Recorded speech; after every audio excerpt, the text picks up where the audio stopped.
Once a Lady by Anonpencil. Almost done, sweetheart. Just a moment. The spa pony croons. You do your best to sit still as Lotus finishes forming a long fishtail braid through your dark brown hair. You hate to admit it, but you're almost enjoying the feeling of the repeated brief tug, then release, as every strand is tucked neatly into place. It's been quite a while since you've had someone else braid your hair, and it's almost too long for you to do properly yourself now. Come to think of it, the last person who did it for you was probably your mother. Ouch. Now that's a thought you'd rather not feel again. Beside you, Fluttershy is smiling sheepishly, almost embarrassed smile, as another spa pony folds flowers and vines into her hair. You have the urge to tell her that she looks like Poison Ivy, a character from your homeworld, but decide not to. It would be too long of an explanation, and you doubt you could explain it without sounding somehow insulting. You doubt Fluttershy would take too well to being compared to a supervillain, no matter if it would really be a cool one. Across the way, Rarity is still holding her chin high as two ponies run a long, ornate blue comb over and over again through her wet and still drying mane. "Oh, I'm so glad you finally took us up on our spa day offer, darling," Rarity says to you brightly. "Fluttershy and I have been doing it for years, but it's so much nicer than there's a trio of us. Wouldn't you say, darling?" "Oh yes, of course," Fluttershy says with a big smile and a nod. The spa pony puts a hoof under her chin to stop the nodding, seeing as it's messing up the carefully vine-weaved hair. Fluttershy blushes, and the spa pony gives her a good-natured scowl. "Stay still, please."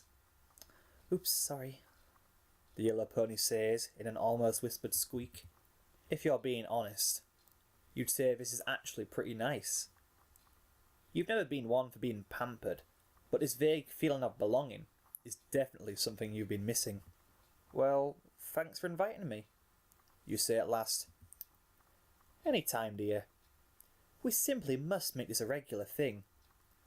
"I agree," Fluttershy says, again nodding. Again, the spa pony stills her head with one hoof, and Fluttershy apologises meekly. You've never been good at thank yous, even though you're compelled to be polite, and you've never really been that good at interacting with other girls, especially quadrupedal ones. Saying it this time wasn't so bad though, you tell yourself. None of this is so bad actually. With a deep sigh, you shut your eyes and allow yourself to be okay with being here for a change.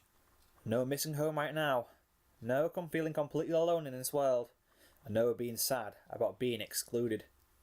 You're with friends, this is your home, and you're not alone. Stop worrying. Just breathe. You feel a short, sharp tug, and a pony behind you announces that she's finished with your hair. With a hesitant hand, you reach back and gingerly brush across the carefully woven layers, letting your fingers play over the crossing strands. You can feel the braid undulate from the top of your hair downward like a snake, forming a switchback of brunette hair twice against your head and neck. You wonder, not for the first time, how these spa ponies can be so dexterous with their hooves. As you shoot the blue one an impressed glance, she gives you a proud wink in response. Even though you haven't seen a mirror yet, you're sure her work looks simply lovely. In fact, as you sit up, Rarity tells you so. "Why, it's magnificent, darling. Just ever so chic," she croons, clapping together the fronts of her hooves in delight.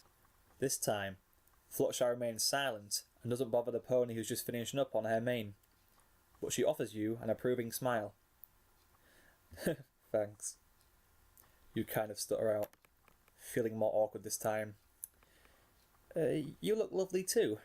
Rarity smiles. "Well, of course. But that's old hat, my dear. I don't think I've ever seen you look so quite ladylike." "Ladylike?" You feel yourself blush. Even in your old world, you were never one for proper ladylike qualities.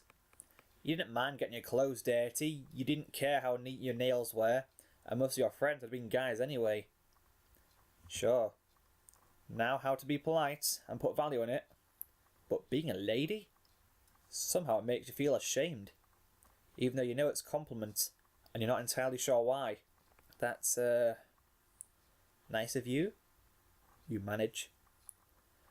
Oh, you simply must come back to my studio, she goes on, as the spa pony set her mane in its usual curling loops. I have some dresses you'd really like to try. They'd look magnifique with that new do of yours. You want to protest, but they've been so kind to you and paid for the spa treatment, and she's just trying to be nice, you remind yourself. With this friendliness is like, just accept it with a smile.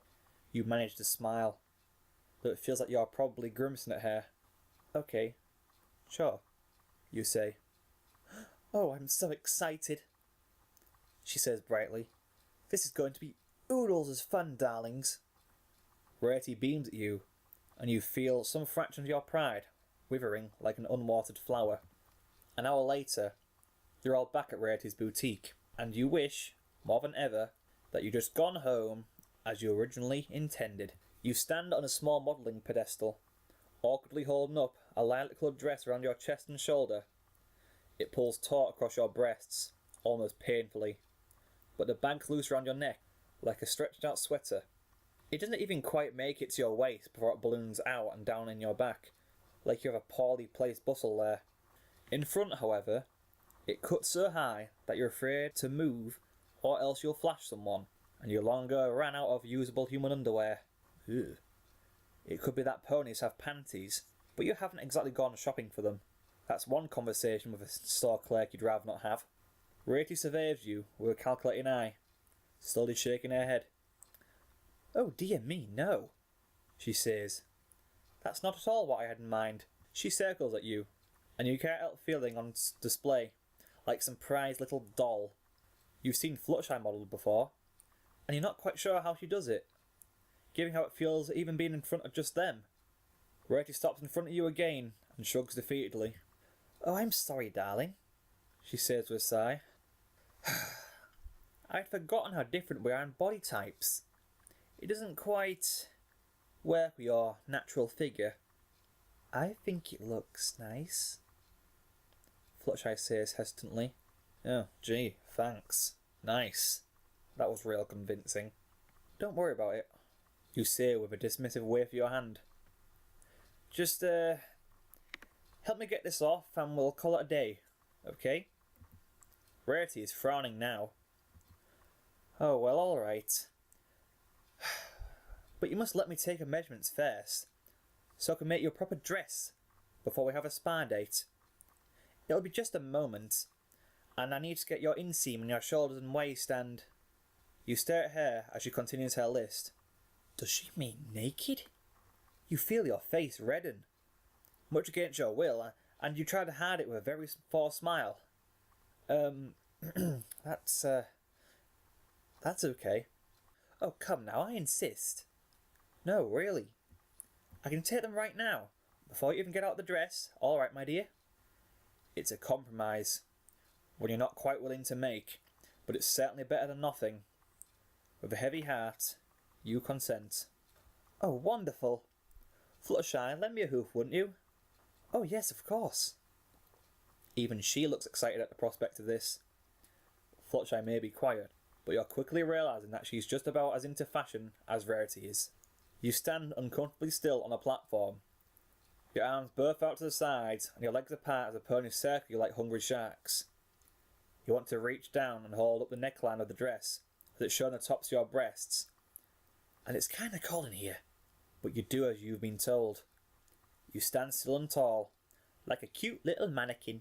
Aww. Using magic and hooves, Rarity pulls a cloth tape measure around your hips, waist, thighs, and finally, inseam.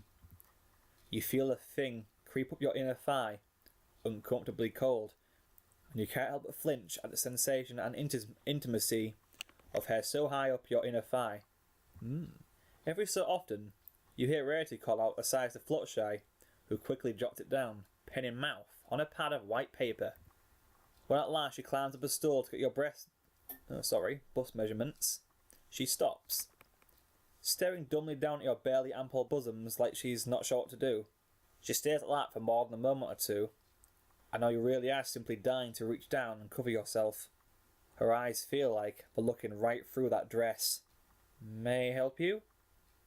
You say at last, a little indignantly. This seems to jolt her out of her tentacular fascination. Yes, sorry, I was just, I was just wondering... What? Well, about... these. She pokes aside one of your breasts with the tip of her hoof, and you jump a little. Oh shit, so much personal space. What about them? You grumble as you cover the spot she poked with one hand. She hesitates again before speaking. Well, I don't really understand what they are.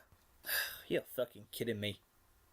You stammer at her, fumbling through your mind for delicate but still blunt enough ways to explain things. Well, you say at last, very haltingly, they're, a part of my body. Oh no shit, Sherlock. She needs more than that. Fluttershy's joined her, looking equally baffled by your fun pillars. You clear your throat and continue, now pulling your arms into your body to partially cover the topic of discussion. Oh, fun pillars, love that word. They're meant so that when we have babies, they can get food from there. Like, as in drink milk from them. Oh dear God. So uncomfortable. Urge to hide. Rising. You can feel that hot blush on your face again. And no, it won't go away, no matter how much you tell it this time. However, this description does seem to suddenly illuminate something in Rarity's head. Recognition dawns in her eyes, and she nods suddenly, smiling a little. Oh, yes, we have those too. But they only really appear when we have foals. Strange that you should have them there all the time. It must be so uncomfortable for you. Subject change time. Now. Oh, but it's too late. Fluttershy is beginning to speak. Anon? She murmurs. I'm sorry to ask, but are your babies very tall? I mean, you walk on two legs, so high up and, well, your mammaries are high up too. How do your children suckle? Mammaries. Suckle. Oh God, these words. You have the urge to giggle and vomit at the same time. Yeah, like someone else I know. And the sensation is less than pleasant. Again, it takes a moment for coherent thoughts and sentences to reach you. While we hold them up in our arms, up like this. You pantomime rocking a baby in your arms, and the two light up, suddenly making soft noises of adoration. My, that's so sweet, Fluttershy says, like she's just hugged a kitten. Oh, isn't it? It must look simply adorable. It does seem like so much work, though, Rarity says, though she too is smiling cosily, as if daydreaming about it. We simply have our breasts here. She points almost to her crotch, right above it towards her stomach. Come to think of it, you've never seen any foals nursing here, and the mental image of it is now both uncomfortable, disgusting, endearing, and a little saddening actually. But as you try not to think about it, the image becomes all the more chiselled into your thoughts. Suddenly, you really just want to go home. Not pony home either. Real home. Where there are others like you.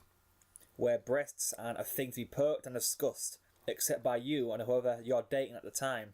And even then, sparingly. Why you feel like you've swallowed such a large rock, and it's now sitting undigested somewhere in your intestines? Why do you feel all trembly inside, and angry and alone? Completely against your will, you feel your eyes getting wet with tears. Hoping that others don't see, you quickly brush them away, blinking back any more that threaten to spring free. You hate these stupid tears. They show up when you will least expect it or want it, and completely debase any argument or statement you're trying to make at the time. They're so sorry you pity to get from people. Seeing them when you're just trying to talk seriously. Oh god, fuck that. Even in a world where you come or tower over everyone, feeling like you're about to cry in front of anyone makes you feel like 2 inches tall.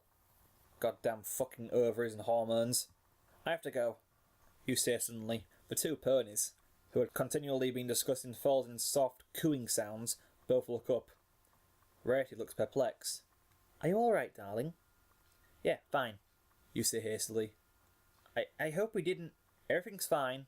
Don't worry. I just forgot I had something to do for Applejack, that's all. I just don't want to be late. You're already red in the face, so they can't see you redden from the lie. You duck behind Rarity's lavish bedroom door and quickly change, try not to glance at your own breasts as you fix your bra straps over each shoulder. They started this whole mess, the stupid fucking things. As you duck back in and hand Rarity the now badly stretched dress, she again eyes you with a notable concern. You're sure you're alright, darling? One of us could certainly walk you back. Fluttershy nods and chimes in. I was ready to head that way anyway, so if you'd like... No, really, it's okay. I've got to get there ASAP, so... Sorry to run off like this, really. Before they can make another kind offer, you pretty much make a bolt for the door. Still, you stop, hand poised against the frame, and feel some sort of urging from your time being a polite little girl back on Earth. Without looking back, you give a short sigh. Thanks for inviting me to a spy day with you, by the way, you say quietly. I, had a fun time. We should do that again soon. You wish you weren't lying. You wish you could say that it'd been a crazy fun time, and that you look forward to being around these girls again soon. But now, you pretty much dread the idea. You've never been good at being friends with other girls, you remind yourself. These are still girls, just a four-legged kind. It makes sense it would be hard. You'll have to try, you know, to make friends eventually, and they're probably going to be female. And a bit of a politeness now might keep this door open for you, once you decide to return. Plus, they tried, and they were nice to you all day. Thanking them for that is just the right thing to do. Oh yes, we simply must. Rarity calls to you quickly, as you begin to shut the door on the two ponies. Take care, Anon. You duck outside, so you don't have time to process their warm and heartfelt goodbyes. As you turn your steps away from the boutique, you have no direction in general right now.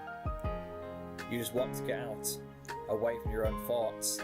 But ironically, now that you're alone, your thoughts are all you have, and they're loud and insistent. This talk of foals, this talk of having a family, breasts, and how to nurse a baby, it's reminding you of something you tried desperately to forget about every day that you're here. And now it's front and centre in your thoughts.